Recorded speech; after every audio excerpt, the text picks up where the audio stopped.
বন্ধুরা এসে গেছি আবার একটা দারুণ ইনফরমেটিভ ভিডিও নিয়ে শুধুমাত্র তোমাদের জন্য। তো যারা এই ভিডিওর মারফত আমাদের চ্যানেলের প্রথম এলে তাদের কাছে আমার একান্ত অনুরোধ, প্লিজ চ্যানেলটা সাবস্ক্রাইব করে নাও।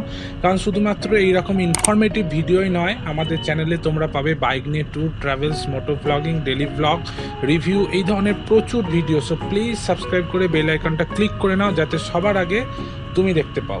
তো চলো আজকের যে টপিক, ভীষণ ইন্টারেস্টিং টপিক, যে অ্যাপ্রিলিয়া SR150 যে স্কুটি নিয়ে আমি লাস্ট ইয়ার 2020-তে লং ট্যুরে গেছিলাম। শুধু লং ট্যুর বললে ভুল হবে, আমরা গেছিলাম লাভা, লোলেগাঁও, ঋষভ। তো ঋষভের যে উঁচু রাস্তা, সেই রাস্তার যে এক্সপিরিয়েন্স আমার হয়েছে স্কুটি নিয়ে, সেটাই আমি তোমাদের সাথে শেয়ার করব। তো একটা কোশ্চেন আমাকে অনেকেই করে থাকে, মাঝে মাঝে কমেন্টও আসে যে দাদা, বাইক না স্কুটি, কোনটা নিয়ে লং ট্যুর করা বেশি ভালো হবে? তো আমার উত্তর যেটা হবে, দেখো, সবার কাছে ভালো বাইক থাকে না। বাইক বলতে আমরা শুধু বাইক বলতে আমরা শুধু 150 সিসি বুঝি না। বাইক বলতে আমাদের কাছে স্প্লেন্ডারও হয়, বাইক বলতে ডমিনারও হয়।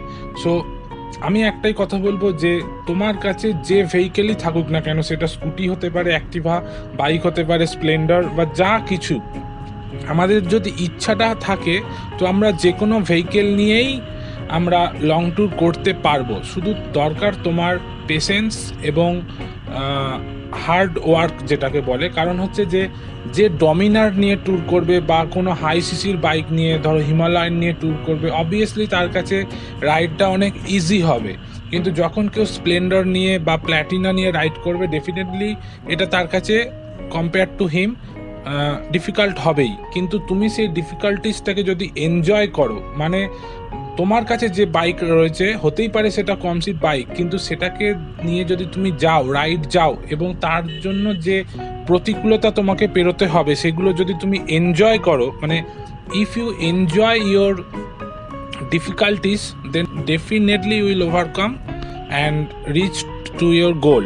তো মানে আমি এটাই বলতে চাইছি যে কম সিসির বাইক বা স্কুটি নিয়ে আমরা ট্যুর অবশ্যই করতে পারি, কিন্তু সেই ক্ষেত্রে যে ডিফিকাল্টিসগুলো হবে সেগুলোকে ওভারকাম করতে হবে তোমাকেই, এবং এনজয় করতে হবে। তাহলে ডেফিনেটলি যে কোনো গাড়ি নিয়ে ট্যুর করা যাবে। তো এটা কোনো বড় কথা নয় যে তোমার কাছে স্প্লেন্ডার আছে, সুপার স্প্লেন্ডার আছে, গ্ল্যামার আছে, বা ধরো কম সিসির বাইক আছে, টিভিএস ভিক্টর আছে। Anything, any bike and any scooty can go anywhere. It depends on you, how experience you have. এটা মাথায় রাখতে হবে যে তোমার এক্সপিরিয়েন্স থাকতে হবে, রাইডিং স্কিল ভালো হতে হবে, then definitely you will reach to your goal. তো আজকের যে বিষয়টা নিয়ে আমি আলোচনা করব সেটা হচ্ছে, এই ভিডিওর মারফত শুরু থেকেই তোমরা দেখতে পাচ্ছ যে আমি অ্যাপ্রিলিয়া SR150টাকে দেখাচ্ছি। তো স্কুটি বলতে আমরা শুধুমাত্র টিভিএস স্কুটি, পেপকেই বুঝতাম একটা সময়। তো সেই স্কুটির সেগমেন্টটা আস্তে আস্তে অনেক বড় হয়ে গেছে। এখন ইয়াম্মা এরক্স 150 বেরিয়ে গেছে, 155 মোস্ট প্রবাবলি। তো মার্কেটের স্কুটির এখন যে সেগমেন্ট, সেটা অনেকটা লার্জ হয়ে গেছে। স্কুটি বলতে আমরা আগে শুধু 100 সিসি বুঝতাম, কিন্তু এখন স্কুটি আস্তে আস্তে নিয়ার টু হয়তো 200 সিসি বেরিয়ে যাবে খুব শিগগিরই, হয়তো আছেও, আমার জানা নেই। তো চোখের সামনে আমরা এখন 150 সেগমেন্টের স্কুটি ইয়াম্মাতেও দেখতে পাচ্ছি, অ্যাপ্রিলিয়াতেও দেখতে পাচ্ছি। তো অ্যাপ্রিলিয়ার যে স্কুটি নিয়ে আমি গেছিলাম, তোমাদের কাছে যাদের কাছে অ্যাপ্রিলিয়া আছে বা নেই, বা কেনার প্ল্যান করছো, তাদের জন্য এই ভিডিওটা ভীষণ important. So please don't skip, পুরো ভিডিওটা দেখলে তোমাদের জন্য খুব হেল্পফুল হবে যারা স্কুটি নিয়ে রাইড করার প্ল্যান করছো বা আছে স্কুটি। প্রথম কথা হচ্ছে যে স্কুটির যে চাকা জেনারেলি বাইকের থেকে অনেক ছোট হয়, যার ফলে কি হবে, তোমার অবভিয়াসলি যদি তুমি স্কুটির সাথে ইউজ টু হও তাহলে তোমার অসুবিধা হবে না। কিন্তু তুমি যদি এমন মানে রাইড পার্টনার, মানে তোমরা যদি দুজন যাও, তুমি স্কুটি আরেকজন বাইক, তো ডেফিনেটলি তোমাদের দুজনকার মধ্যে একটু আন্ডারস্ট্যান্ডিং ভালো না হলে প্রবলেম হবে। কারণ যে স্কুটি হবে তার ব্যালেন্স একরকম হবে, যে বাইক হবে তার ব্যালেন্স একরকম হবে। তো জেনারেলি এই ভিডিওতে আমি স্কুটি আর বাইকের অত ডিটেলস কম্পেয়ার করব না, আমি ফোকাস রাখবো আমার অ্যাপ্রিলিয়া SR150 রিভিউর ওপর। তবে দু এক কথায় যদি বলতে চাই যে স্কুটি না বাইক, কোনটা নিয়ে লং ট্যুর করা উচিত, তো আমি ডেফিনেটলি বলবো দুটোর মাইন্ড সেট আপ আলাদা। যদি স্কুটি তোমার থাকে তাহলে একরকম মাইন্ড সেট আপ নিয়ে গাড়ি চালাতে হবে, আর যদি বাইক থাকে তাহলে একরকম মাইন্ড সেট আপ নিয়ে গাড়ি চালাতে হবে। যেটা স্কুটিতে সম্ভব সেটা বাইকে সম্ভব নয়, যেটা বাইকে সম্ভব সেটা স্কুটিতে সম্ভব নয়। এত ডিটেলস আমি যাব না, তবে শুধু একটাই কনক্লুসিভ বলতে পারি, কনক্লুশন, যে whatever vehicle you have, you may go anywhere using that. Okay, মানে তোমার কাছে যে গাড়িই থাকুক না কেন, তুমি সব জায়গায় যেতে পারবে। সেই গাড়ির জন্য পার্টিকুলার মাইন্ড সেট আপটা তোমায় ঘর থেকে করে বেরোতে হবে। তো এবার আসি অ্যাপ্রিলিয়া SR150, যেটা আমার আছে সেইটার ওপর। তো আমার যে গাড়ির যে এক্সপিরিয়েন্স সেটাই আমি শেয়ার করব। প্রথমে পজিটিভ দিক বলবো, তারপর নেগেটিভ দিক। পজিটিভ দিক সব থেকে আগে যেটা বলবো, যেটা হচ্ছে এর চাকা। অ্যাপ্রিলিয়া SR150 যে চাকা, 120 সেগমেন্টের চাকা, বোথ ফ্রন্ট অ্যান্ড রেয়ার 120 সেগমেন্টের চাকা, 14 ইঞ্চি, যেটা আউটস্ট্যান্ডিং ব্যালেন্স। মানে যখন আমি টার্নিং নিচ্ছিলাম গাড়ির পাহাড়ে, মানে একটা অদ্ভুত রকমের কনফিডেন্স পাচ্ছিলাম, যেটা হয়তো অনেক বাইকার্স অনেক সময় পায় না। কারণ অনেক বাইকেরই 120 সেগমেন্টের রেয়ার টায়ার থাকে না, বা 120 সেগমেন্টের ফ্রন্ট টায়ার তো পাবেই না। তো সেদিক থেকে এই স্কুটির যে চাকা, সেটা আমাকে একটা মানে এক্সট্রা ব্যালেন্স বলো বা এক্সট্রা কনফিডেন্স যেটা দিয়েছে। তো সবার আগে বলবো পজিটিভ পয়েন্ট, যে এই গাড়ির চাকা মারাত্মক ব্যালেন্স। নাম্বার 2 যেটা বলবো, এর ব্রেক, ওফ কি ব্রেক! মানে ABS তো আছেই, ABS ছাড়াও এই গাড়ির যে ব্রেক, ডিস্ক ব্রেক আমি দেখেছি, আউটস্ট্যান্ডিং ব্রেক। মানে এই গাড়ির সব থেকে ইম্পর্টেন্ট যে পয়েন্ট দুটো, সেটা হচ্ছে যে এর চাকা এবং ব্রেক। 3 নম্বর হচ্ছে কন্ট্রোলিংও দারুণ। মানে তুমি যেমন সুন্দর কন্ট্রোলিং পাবে, সেরকম ব্যালেন্স অ্যান্ড অলসো তোমার ব্রেকিং। 4 নম্বর আসবো অ্যাক্সেলারেশনের দিক থেকেও স্কুটিটা বেশ ভালো, তবে অতটাও ভালো না যতটা তোমার এনটর্ক বা টিভিএস এনটর্ক বা ইয়ামাহা এরক্স যেটা বেরিয়েছে। মানে তোমার অ্যাপ্রিলিয়া SR150 80-85 এর স্টেবল, তারপরে যে টপ এন্ড যেটা, সেটা অনেকটা টাইম নিয়ে তোমার পিক আপটা উঠবে। সেটা মেবি ফর BS4, BS3 তে হয়তো পিক আপ পাওয়া যাবে। আমার BS3 নেই, সো আমি বলতে পারবো না। ইনফ্যাক্ট গাড়িটা আমি সেল করে দিয়েছি অনেকদিন হলো, আমি এখন এটার রিভিউটা তোমাদের সাথে শেয়ার করছি।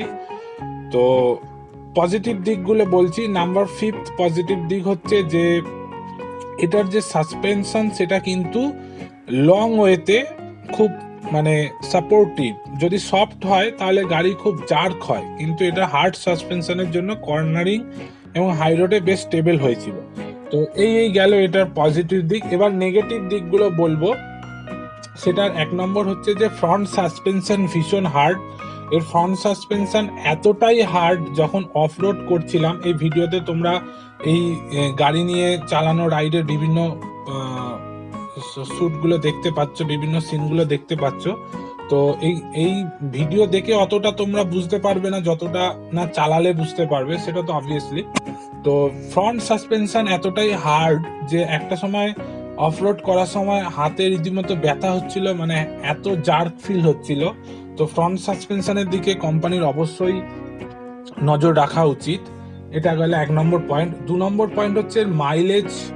আমি খারাপ বলছি এই কারণেই যে স্কুটি হিসাবে 150 সেগমেন্টের স্কুটিতে হলেও একটা ডিসেন্ট মাইলেজ অ্যাটলিস্ট 35 এক্সপেক্ট করাই যায়। মানে একটা 155cc স্কুটি থেকে অ্যাটলিস্ট 35 এক্সপেক্ট করা উচিত।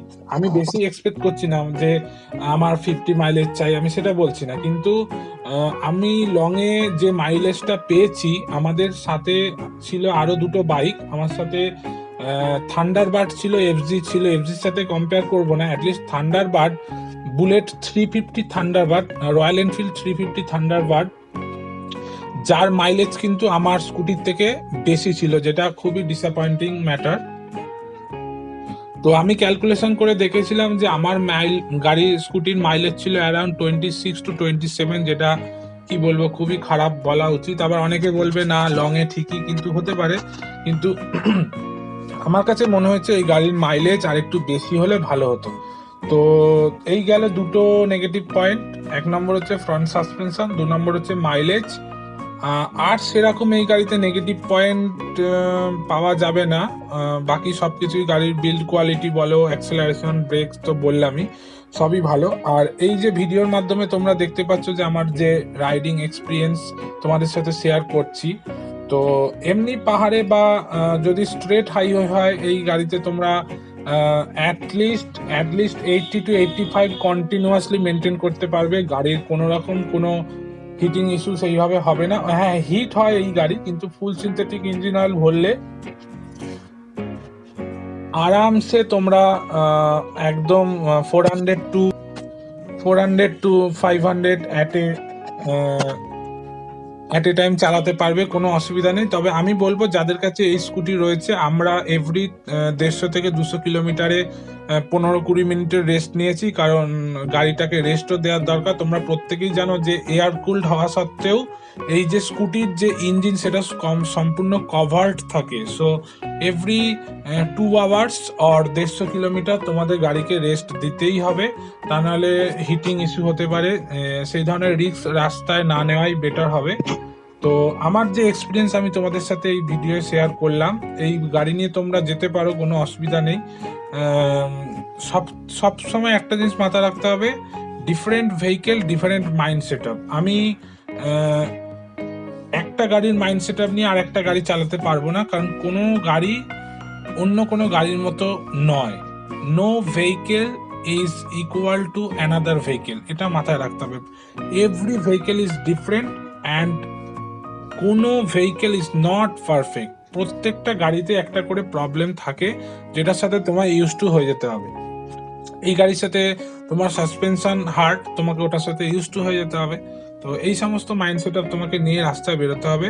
So thank you so much for watching this video friends. ভিডিওটা লাইক করে দাও প্লিজ, ভালো লাগলে লাইক করো, ইনফরমেটিভ মনে হলে বন্ধুর সাথে শেয়ার করো। আর এরকম শুধু ইনফরমেটিভ ভিডিওই আমরা শেয়ার করি না, খুব শিগগির এই যে এখন মার্চ মাস, মাত্র একটা মাস পর এপ্রিল বাদ দিয়েই মে মাসে আমাদের সিকিম রাইড আছে। আমরা খুব সুন্দর করে এইভাবেই বাংলায় সহজ সরল ভাবে তোমাদের সাথে শেয়ার করব সিকিম রাইড। আরো অনেক রাইডের ভিডিও পাবে, সো প্লিজ সাবস্ক্রাইব করো। আর একটা সারপ্রাইজ আছে যেটা আমি তোমাদের বলতে পারি, সেটা হচ্ছে যে অক্টোবরে একটা মানে কি বলবো ড্রিম রাইড হতে চলেছে। সো প্লিজ সাবস্ক্রাইব করে বেল আইকনটা ক্লিক করে নাও সবার আগে দেখার জন্য। আর হ্যাঁ, তোমাদের সাপোর্ট ছাড়া তো কোনোভাবেই এগোনো সম্ভব নয়। তোমরা প্রত্যেকেই জানো সাবস্ক্রাইব ফ্রি, কিন্তু তোমাদের ওই একটা ছোট্ট ক্লিক আমাদের অনেক বড় মোটিভেশন দেয়। সো প্লিজ সাবস্ক্রাইব করো, it's my request to you. দেখা হচ্ছে পরবর্তী ভিডিওয়ে ঠিক এইরকমই ইনফরমেটিভ এবং রাইড ট্যুর বাইক ওরিয়েন্টেড যে কোনো রকম ভিডিও নিয়ে আসবো তোমাদের জন্য।